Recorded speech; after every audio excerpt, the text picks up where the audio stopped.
Hi, Nampa. This is Vicki with Keeping It 208 Real Estate. I am here today to interview a Nampa downtown business owner, Al Babbitt. He's got an awesome store I just discovered called Discover Records. Welcome, Al, for being here with me. Thank you. Happy to be here. All right. So, Al, I'm just going to let you talk a little bit about you, how you came into being in this business today, and we'll go from there. Okay. Basically, it started with a love of music. When I was about 14, my dad was collecting records, and we started going to thrift stores in Southern California. I was just a teenager, and he happened to be in a store one day and found a lot of records. He was mostly interested in the swing era and jazz, things of that nature, and he found some records, and they were, 25 cents or something, so he bought a handful. And then we went home, he played them, he enjoyed them. He said, if they have good records, maybe they all do. So we started making a routine of going around to all the thrift stores and record stores, finding music. Within 2 years, I think we had amassed a couple of thousand records in a collection. Really? And I kind of knew that was our thing, so he taught me everything he knew about jazz and big bands and swing, and that stuck with me over the years. My love of music has always been very varied, but jazz was my first thing. It was your first love, That was my first love, yes. So here we are 40 some odd years later. I have a personal jazz collection of 6,000 LPs and 1,000 CDs, and that started when I still have records when I was 14 that I still have. So do you really? I still do. That yes, is I awesome. see them, and there's writing on the back where I'd written something about certain things. But I do enjoy jazz, but I do enjoy all genres of music, basically. Oh, that's awesome. Is your dad still alive and enjoying this with you? It's okay. We have a slight pause. Yes. Let me close the door, too, because we do get a lot of noise. Oh, okay. Sorry, I forgot that they have the break times. That's okay. All right. So, sorry, let's try again. Okay. So, 45 years I've been collecting records. And it was 3 years ago I decided that this area needed a record store. I agree. We I'm tickled pink. Yeah, well, thank you. I appreciate that. A lot of people are. Yeah. And we just didn't have anything. So I started building an inventory. And March 3rd of 2018, I opened this store where I'm at now. It took me a while to find a space that was somewhere near something I think was affordable that I could actually do, because this was an experiment, to say the least. And here we are 2.5 years later. Very successful. I sell a lot of records. I buy a lot of records. I enjoy it. This is my haven. I come in here and just hang out and love it. Oh my gosh. I'm just so in awe of you and that you have followed your dream. It took a while. It did. But you're doing it now. And I'm just really tickled pink to see you do this business for you. Thank you. I appreciate that. I'm sure Nampa will appreciate it too. The more people who find out about your business, where you're located. By the way, tell us where you're located. I am located in the Long Branch Station building, which is just south of the train depot. It's 16 12th Avenue South is the street address, Suite 120. If you come in from the Wall Street alley in the back by the pre-front patio, I'm 3 doors up. Nice. Okay, Very and nice. That's the easiest way to explain where I'm at. It's kind of a tough spot. Once you find me, you always know where I'm at. True. That's so true.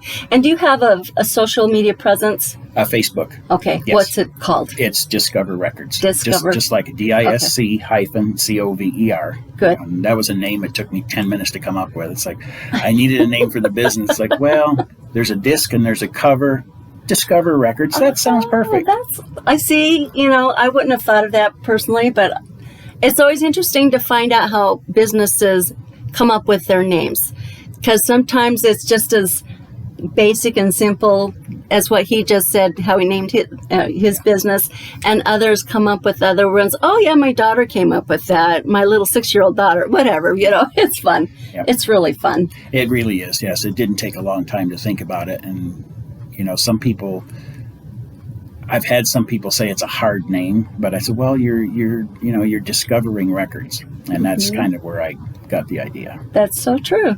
All right, tell us what else you'd like us to know about your business or about you. I buy and sell used LPs, 45s, CDs, cassettes. Believe it or not, I have 8-track tapes, 8-track players. No way. I do. Really? Yes. Oh my gosh. Yes, I have a few 8-tracks in stock, and I have 8-track players. They're actually right behind me on the top shelf there. Yes, they are. I have a very good following of people that are actually out looking for things for me all the time, and they'll come in and we'll trade, which is nice. I'm able to get new vinyl. I have 2 very good distributors in the east and southeast. That's right. You just had a customer in here, and he was wondering about his order. Right. And I was like, you order them in too? I do, yes. And I'm an old-fashioned record store. I actually do, everything in the store. I don't have a website. I don't sell online. I don't sell through eBay.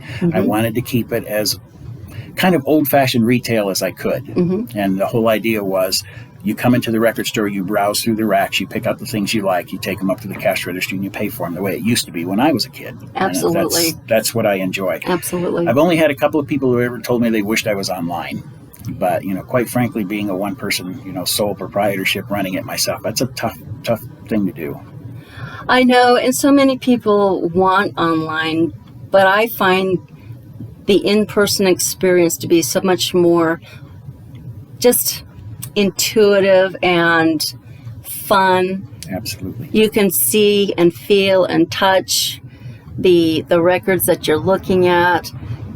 You may not know what it sounds like yet, but you can certainly start to feel the energy of, I'm going to go home and put this on my record player and enjoy it. It's a tangible item that you can look at. And a lot of times, my knowledge of jazz, the way I learned a lot was reading the back cover. Oh, yeah. A lot of records have so much information on the back. Who was on the recording, and when was it done, and what was the microphone setup, and what was the reason for it, and how they picked the songs, and who made the arrangements. It's so interesting. Yeah, I find it all the time. I find it even with more contemporary music. I'll look at the back and who's the personnel. And I just ran across one the other day. It was a band I hadn't heard of before. And I'm looking at the back, and it has a list of all the personnel. And sure enough, on harmonica, Neil Young. And I thought, wow, I never knew him to be much of a backup musician. But apparently this band was good enough. He believed him enough that he was going to step in and put his name on the record as just a musician. So I'm not very familiar with that kind of stuff, but so Neil was already established before? Yes, Neil Young has had several bands. He's very established, very popular. Just released a new album of old material, which is really nice, but I was so shocked to see him as just a musician, I had a rock album the other day that had Phil Collins on percussion, and it just said percussion, Phil Collins. And I thought, wow, before Genesis, before his whole singing career, he was a percussionist. Well, I guess musicians all start somewhere and somehow, and maybe just backup was how they started. Very true. Very true. They all got to start somewhere. That's right. All right. Well, that's about it for our interview today with Al. Any last things you'd like to Probably the only thing, the other information you might need is my hours. I'm open Tuesday through Saturday, 10 to 6, Sundays, 11 to 5, closed on Mondays. All right, guys. Nampa, come and check out Discover Records in the old Longhorn Branch. Long Branch building. Long Branch building, thank you. I've been in Nampa for almost 20 years, and I still get this a little confused. But it's a tough building to remember the name of for some reason. I don't know why, but it's right in front of the depot. That's what I always tell people. Exactly. All right. Thank you so much for watching our interview today. And Nampa, come on down to Discover Records. This is Vicki Herr with 208 Keeping It Real Estate, and we will see you later. Thank you.